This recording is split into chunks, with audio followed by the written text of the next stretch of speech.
Bonjour très chers collègues, bonjour très chers abonnés, j'espère que vous allez très bien.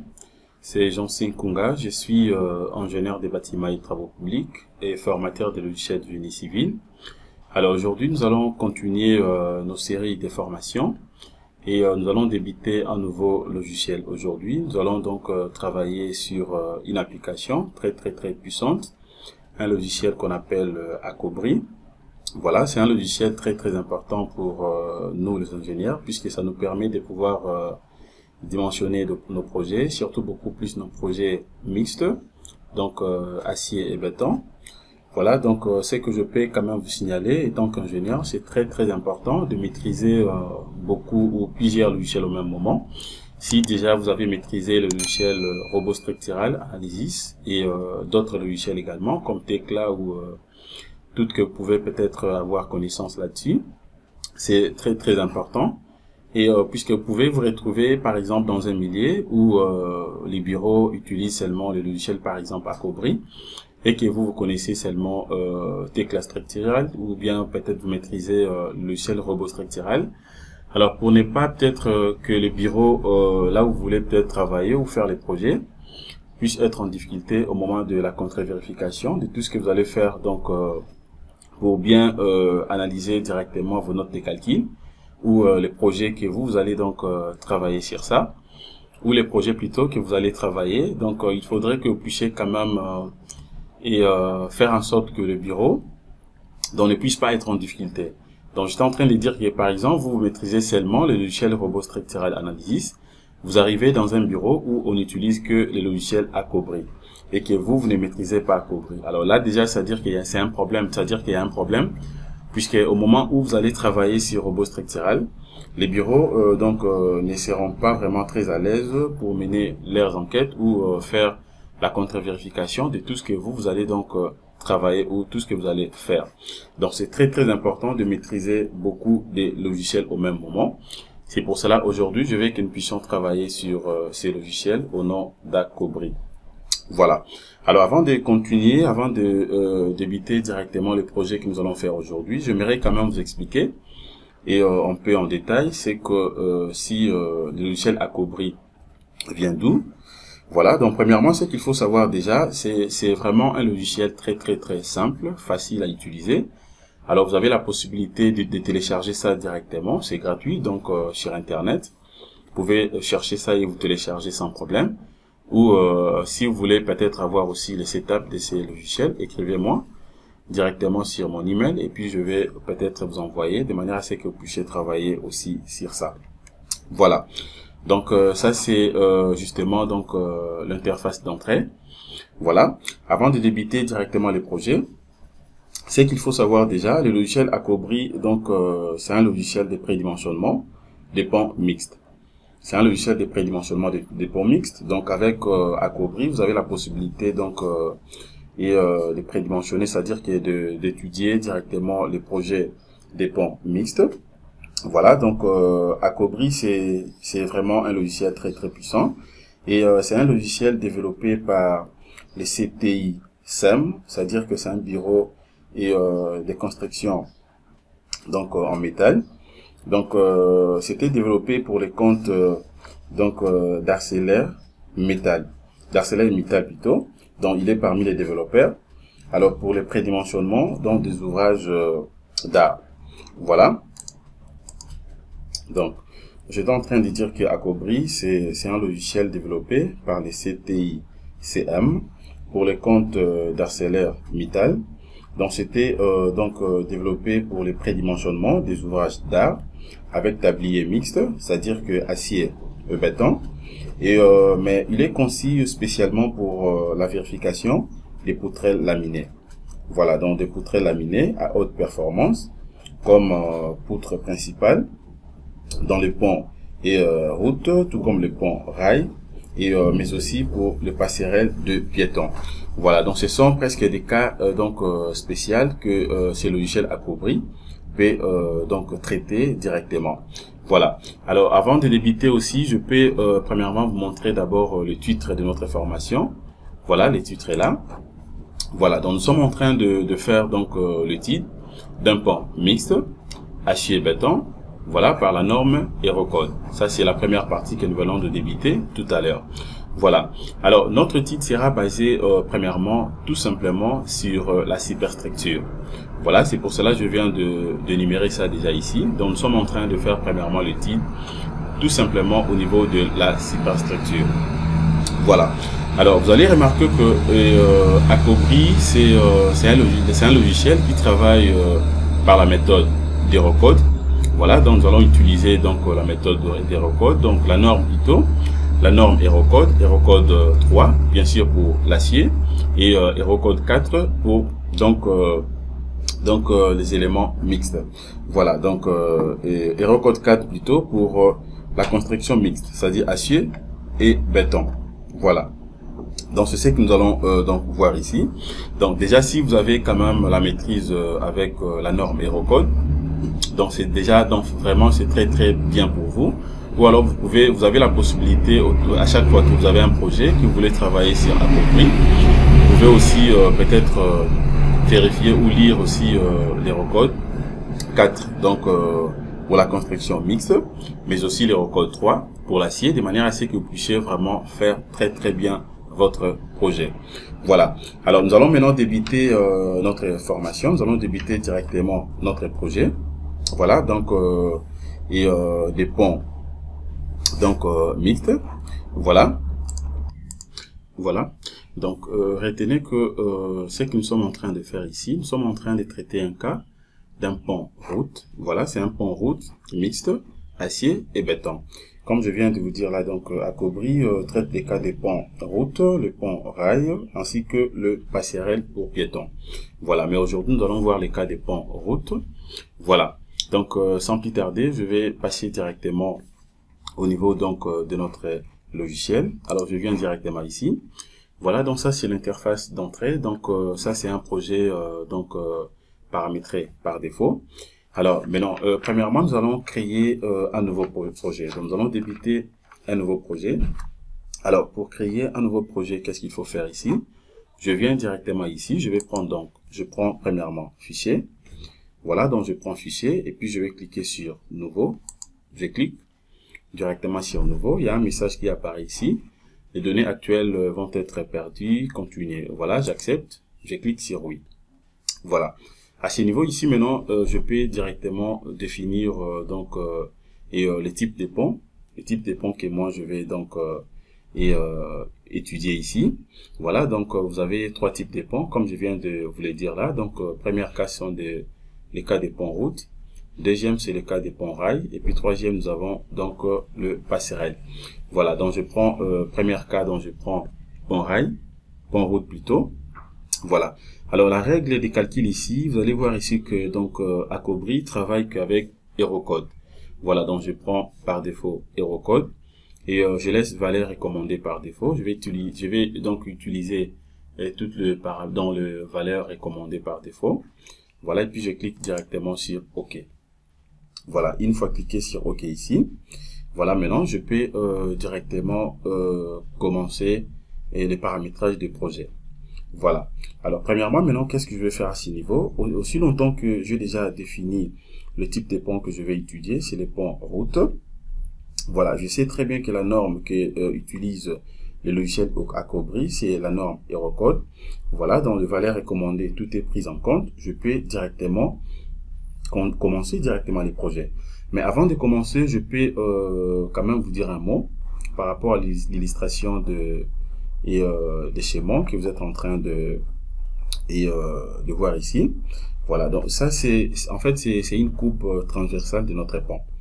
C'est une coupe transversale de notre pont par défaut. Donc ici nous avons donc des voies de circulation. Voilà, il y a des voies de circulation. Première voie, c'est à ce niveau ici. Deuxième voie, c'est de l'autre côté. Voilà, donc nous avons des voies de circulation ici. Donc la chaussée elle-même comprend donc 6 mètres. Voilà, donc 6 mètres de chaussée, ça commence à partir d'ici. Donc à ce niveau ici, là où il y a notre poutrelle ici, et de l'autre côté ici, ça nous fait 6 mètres. Voilà, vous avez la possibilité tout simplement de cumuler les valeurs que vous voyez ici. Ici, ça fait 2 mètres, plus 2 mètres, ça fait 4, plus 2, ça fait directement 6 mètres. Voilà, donc 3 mètres par voie. Voilà, donc nous avons donc 6 mètres de notre chaussée.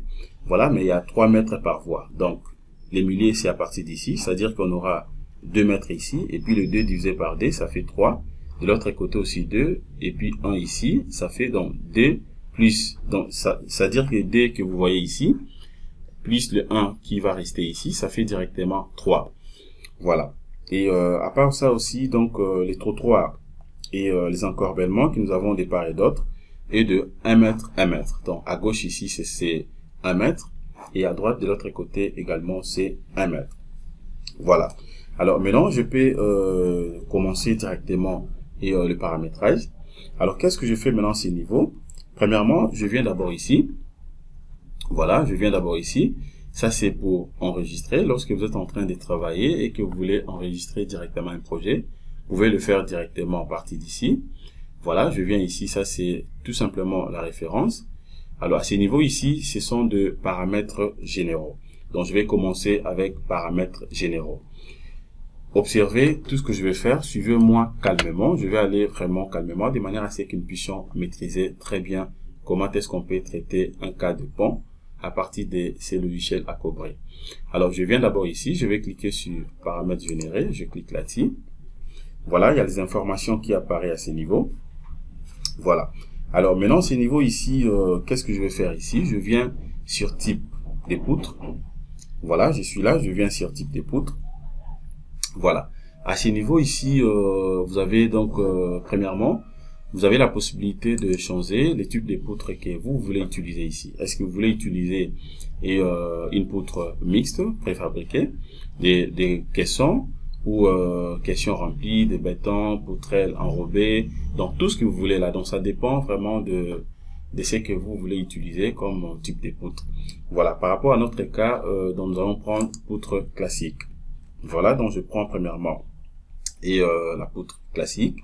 Alors, je viens maintenant ici au niveau de la section de la dalle.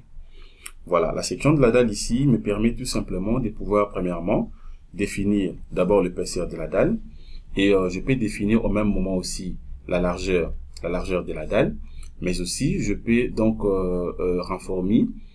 renforcer, si je veux, cette dalle-là en épaisseur. Voilà. Alors, qu'est-ce que je vais modifier ici? Donc, je viens premièrement ici. Je peux utiliser une dalle avec une épaisseur de 30 cm, ça dépend. Mais par rapport à notre cas, je prends une épaisseur donc de 250 mm. C'est-à-dire une épaisseur de 25 cm. Voilà, je vais travailler premièrement avec une épaisseur de 25 cm. Voilà. Et après, maintenant, qu'est-ce que je fais à ce niveau? Voilà. Voilà. Maintenant, au niveau de... je viens d'insérer une épaisseur de 25 cm. Alors, position de poutre ici. La répartition des poutres, je laisse tout comme ça par défaut. Alors, je vais aussi insérer directement le nombre de travers. Voilà, je sais que le poutre que je suis en train de... Dans les cas des ponts que je suis en train de traiter ici, c'est donc c'est-à-dire c'est un cas des ponts hyperstatiques. Voilà, donc ça sera un pont à 3 travers. Voilà, donc ça dépend de projet. Donc, je vais utiliser un pont à 3 travers. Déjà ici, j'ai des travées. Donc, première travée est là. Deuxième travée est là. Donc, pour ajouter tout simplement une travée, c'est juste question de venir cliquer ici. Voilà, je clique comme ça pour avoir directement les 3 travées. C'est-à-dire première travée, deuxième travée et troisième travée. Alors, les portées de mes travées, première travée a une portée de 20 mètres. Deuxième travée a une portée de 20 mètres, ainsi de suite. Donc, vous avez la possibilité de modifier les portées comme vous voulez.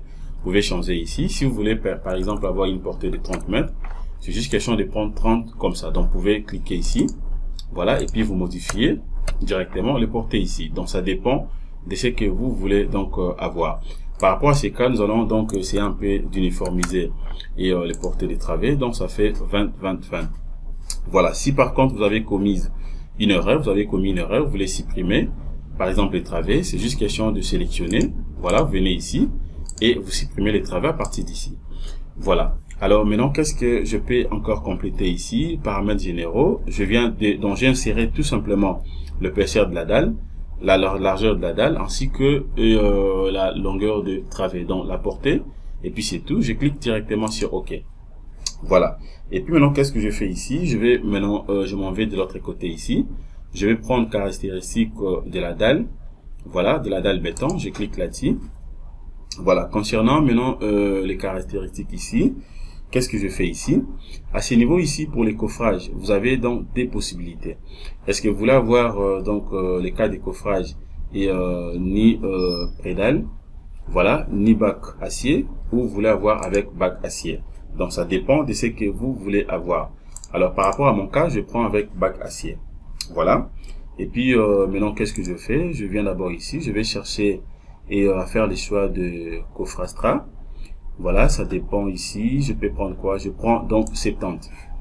Voilà. Donc tout ça, vous avez la possibilité de changer au fur et à mesure vous êtes en train de travailler et de voir. Donc au fur et à mesure vous allez travailler de différents projets. Voilà, vous avez la possibilité aussi de vérifier peut-être les schémas et des modèles que vous avez choisis ici. C'est juste question de venir cliquer sur voir ici. Je clique. Voilà comment je vais cliquer. Une fois cliqué, voilà ce que vous avez déjà. Voilà. Et puis qu'est-ce que je fais ici? Et ça reste quoi ces niveaux ici? Bon, je viens également ici. Vous avez la possibilité aussi de prendre donc le poids propre de la dalle en considération. Donc poids propre de la dalle ici. Je vais cocher ça directement. Voilà, je vais cocher donc coffrage de porte-à-faux. Coffrage de porte-à-faux, donc supporté par les 2 premières fils de poutre scellement. Voilà, donc je coche ça. Et puis qu'est-ce que je fais? C'est tout à ce niveau ici. Je laisse ça par défaut comme ça, c'est bien. Voilà, je clique directement sur OK. Voilà, je clique directement sur OK. Je viens également ici. Je vais prendre maintenant connexion de la dalle. Voilà, je clique. Voilà, au niveau de la connexion de la dalle, c'est justement pour les connecteurs. C'est pour les connecteurs. Donc, c'est-à-dire que vous avez la possibilité de définir directement le diamètre de votre connecteur. Bien sûr, au niveau de, selon les travées que vous avez. N'oubliez pas que par rapport à ces cas, nous avons donc 3 travers. Voilà. Alors, maintenant, qu'est-ce que je fais à ce niveau ici? Et définition des connecteurs à ce niveau. Je peux faire quel choix ici? Voilà, donc je peux vérifier d'abord le paramétrage que j'ai ici. Ça c'est pour première travée. Voilà, au niveau de première travée, le diamètre est bon. Et voilà, je vérifie le diamètre. Bon, je peux travailler quand même avec ça. Et le diamètre des connecteurs, je laisse par défaut. Donc 0,22 points. 0,22 fois 175. Oui, je laisse ça comme ça par défaut. De l'autre côté, voilà, donc vous avez la possibilité de modifier, de changer au fur et à mesure. Vous allez donc travailler les projets. Ça c'est tout simplement pour les premières travées. Voilà, donc ça c'est pour les premières travées. Voilà, et à ce niveau ici maintenant, qu'est-ce que je prends ici? Poutre dérive seulement à gauche, poutre dérive intermédiaire, poutre dérive à droite. Voilà, donc je laisse ça comme ça. Voilà, ça c'est pour première travée. Deuxième travée également, est-ce que ça dépend? Je laisse toujours, donc je prends les mêmes informations, je prends ça pour première travée, deuxième travée, je vais considérer ça également pour la troisième travée. Voilà, donc je prends pour la troisième travée également, donc il n'y a rien à modifier ici, tout est correct puisque nous sommes vraiment au débit. Voilà, donc ça ce sont des distances de travée. Voilà, donc tout est bien et je clique directement sur OK. Voilà. Et puis maintenant, qu'est-ce que je fais ici? Je peux prendre directement les armatures longitudinales. Je clique sur armature longitudinale. Voilà, à ce niveau ici, vous pouvez définir directement le lit et inférieur, l'espacement, et puis c'est tout. Voilà, donc je viens ici, le diamètre ici, je laisse le diamètre par défaut, 20 mm, c'est bon.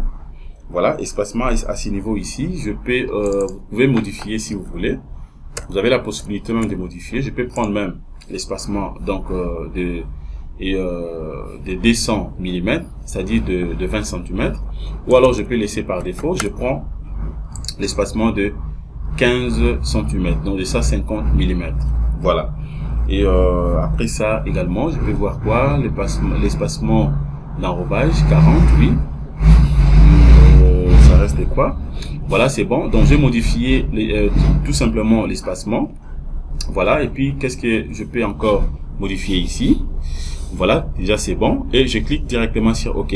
Donc, ça, c'est tout simplement pour les lits supérieurs. Voilà, ça, c'est pour les lits supérieurs. Donc, et armature longitudinale, vous avez donc des les lits supérieurs et les lits inférieurs. Voilà. Donc je vais, ça dépend de ce que vous voulez peut-être utiliser. Bon, par rapport à mon cas, je peux faire ceci. C'est-à-dire les lits supérieurs, je laisse ça par défaut. Je prends toujours, je vais changer les lits supérieurs, je prends et donc l'espacement de 20 cm. Alors les lits inférieurs maintenant ici, je vais prendre l'espacement de 15 cm. Voilà, donc je prends espacement de 15 cm. Voilà. Et puis qu'est-ce que je fais ici? Je vais directement cliquer sur OK. Ou alors je peux uniformiser les deux. Je peux uniformiser les deux de manière à ce que je pourrais soit modifier après. Donc le lit supérieur, j'ai pris espacement 15. Le lit inférieur également, j'ai pris 15. Voilà. Et puis qu'est-ce que je fais ici? Je peux directement cliquer sur OK. Je clique directement sur OK. Voilà. Et après maintenant, je peux faire quoi également? Je viens maintenant ici. Je vais maintenant voir les propriétés des matériaux. Je vais modifier les propriétés des matériaux. Voilà. Alors, je crois que concernant la première partie, on peut s'arrêter à ce niveau puisque je ne veux pas que la vidéo soit longue de manière à ce que vous puissiez très bien suivre calmement tout ce que nous sommes en train de faire. Voilà, nous allons continuer tout à l'heure la deuxième partie. Concernant la première partie, on s'arrête à ce niveau. Merci de votre disponibilité. Passez une excellente journée. Au revoir.